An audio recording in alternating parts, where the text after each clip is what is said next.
Hey guys, welcome to Technibility, your source for no-nonsense tech. And I got a great review here for you guys. This would be the interesting case of the Google Pixel 2 XL. Now, why do I say interesting case?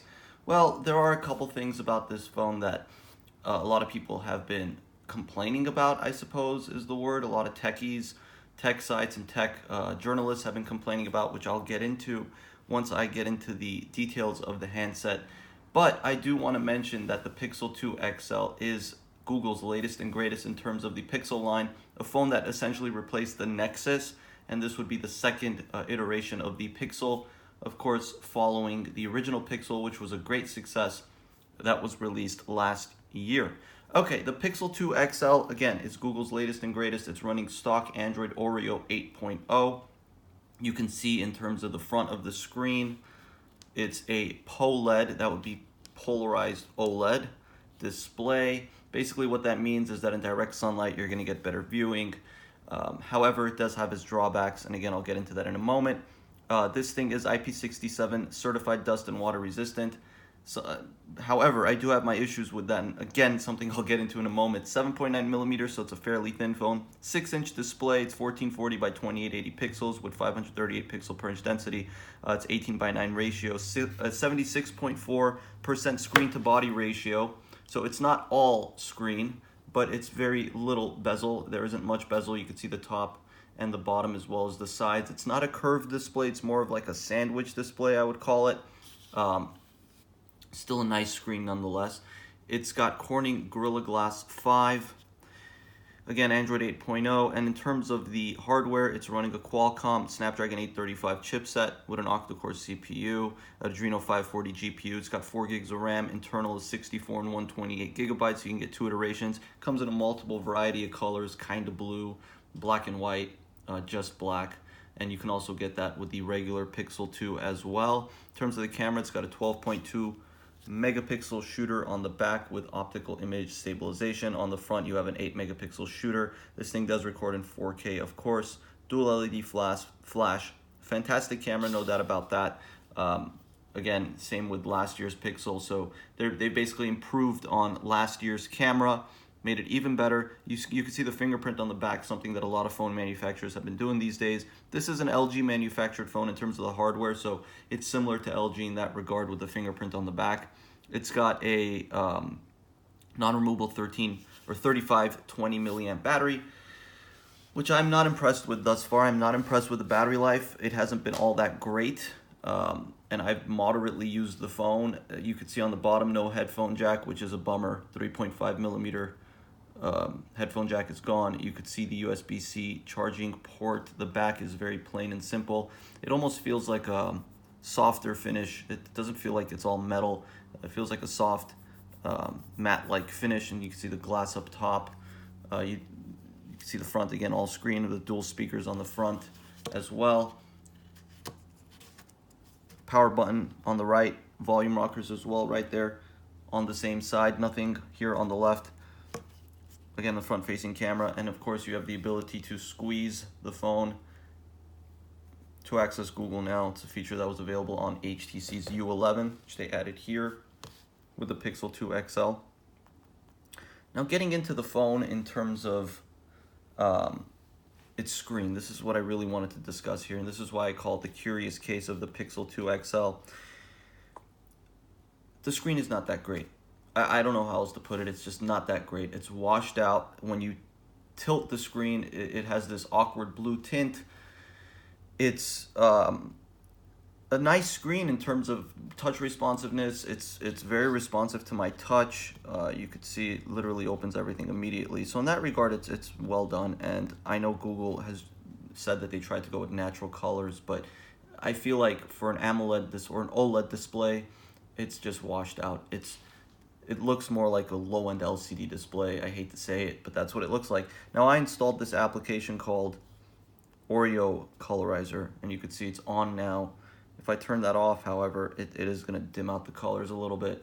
So it's not that it's not a bright screen. It is a bright screen, but it just looks so washed out. And if I was to just kind of angle it here, I don't know if you guys are going to be able to tell. It's going to be a little hard to do in this video. But if I angle it here, the quality just becomes so just subpar.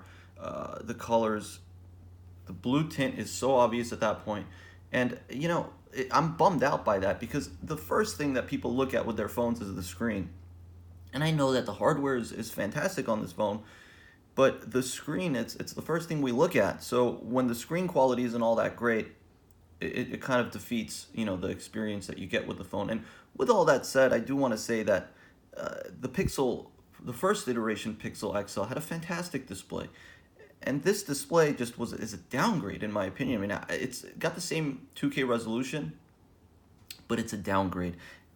And I guess Google was again going for the natural tone, as opposed to a lot of oversaturated screens.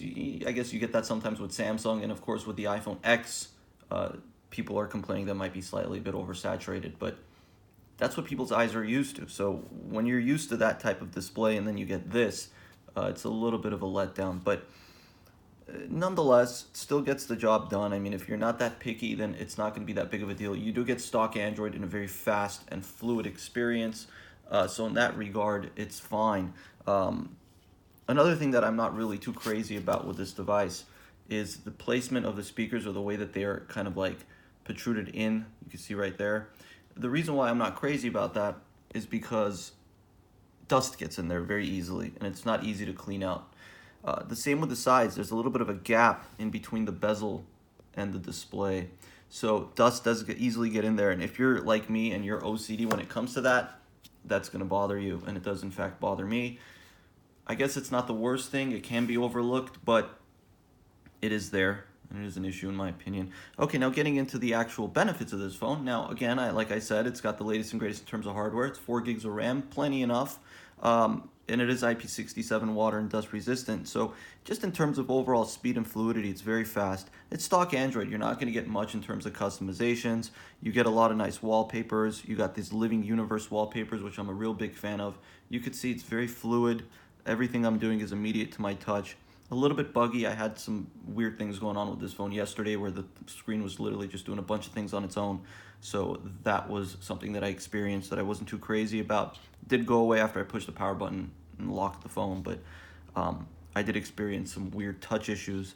Again, going back to settings, you could see very simplistic. You could search settings. It's a fairly simple setup process. Log into your Google account, log into whatever account it is that you'd like, sync your Gmail, etc., etc. Go into System, About Phone, Android 8.0. So it is Oreo latest and greatest. And the great thing about the Pixel is it does get updates immediately.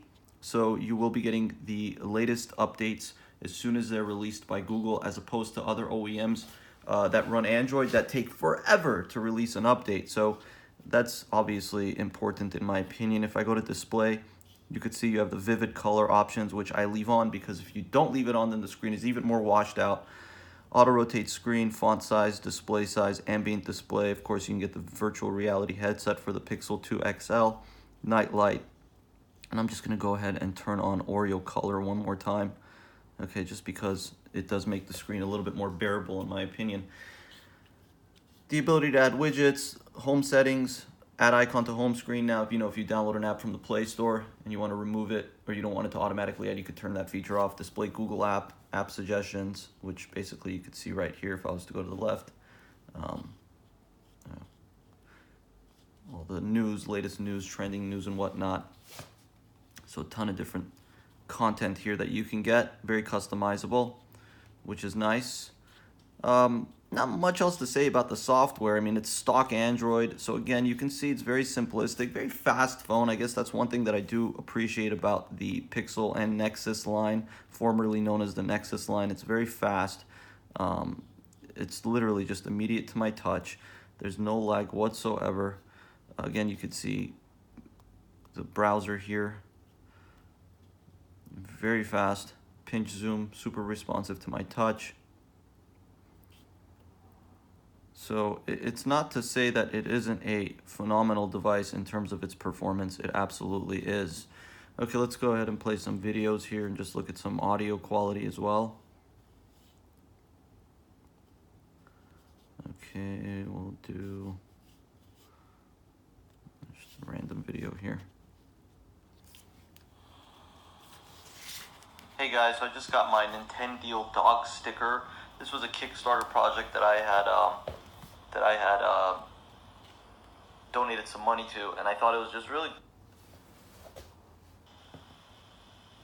There it is without the Joy-Con, and there's my Pro controller, which I'm not gonna. Good audio. I don't think I can fit one on, but it comes in two bass, different which is sizes. nice. So you can see the one right there in the bag is a little bit larger, so it didn't fit quite perfectly on the Switch dock, the controller dock, excuse me.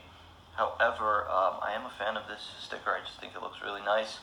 It adds a lot of character to the controller, and I don't really use Very easy this. to exit out. Again, just really immediate to my touch. Okay, now going through some of the apps. You can see the gallery here. Albums, photos, assistant, sharing, of course, location and whatnot as well. I go to camera here. Took some pictures. Very, very good quality camera. One of the best I've seen on a phone, no doubt about it.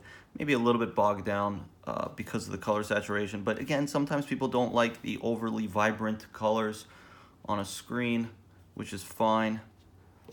But it is a phenomenal camera, no doubt about that. Takes superb photos. Also does really good video. That's not a good representation of video, but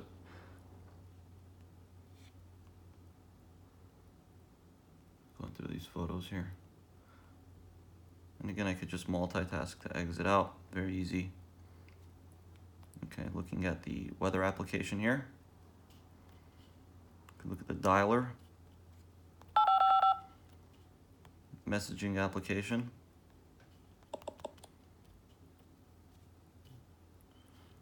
Okay. Clock. Calculator. Some Google Apps, Hangouts and Voice. And again, you can also, again, access Google Now by just squeezing the phone. Tell me the weather. Right now in Glendale, it's 77 and sunny. Okay. Today, it'll be sunny with a forecasted high of 91. What is 6 times 6 minus 2 times 3 to the second power?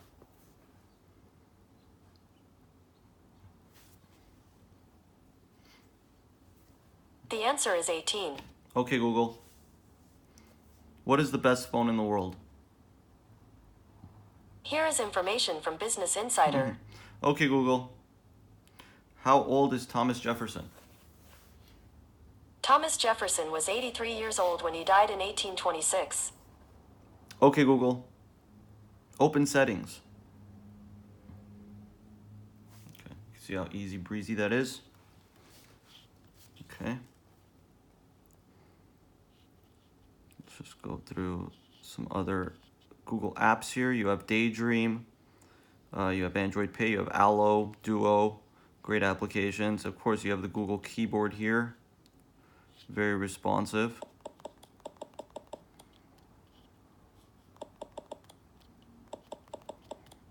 Okay, and then of course you could do, hey, what's going on, buddy? Question mark. Do you want to do something today? Question mark. Let's go hang out! Exclamation mark. Send. Very easy to do. Your emojis, obviously. Great to have all those, right? Now, one thing that I will say before I get into the camera is it doesn't have the dual lens, okay? So you don't get that dual camera wide shot and whatnot that you get with LG phones. But this camera is absolutely phenomenal. Okay, let me go ahead and just lift up the camera here. Okay, and we're just gonna do some random shots. I want to show you how bright the flash is.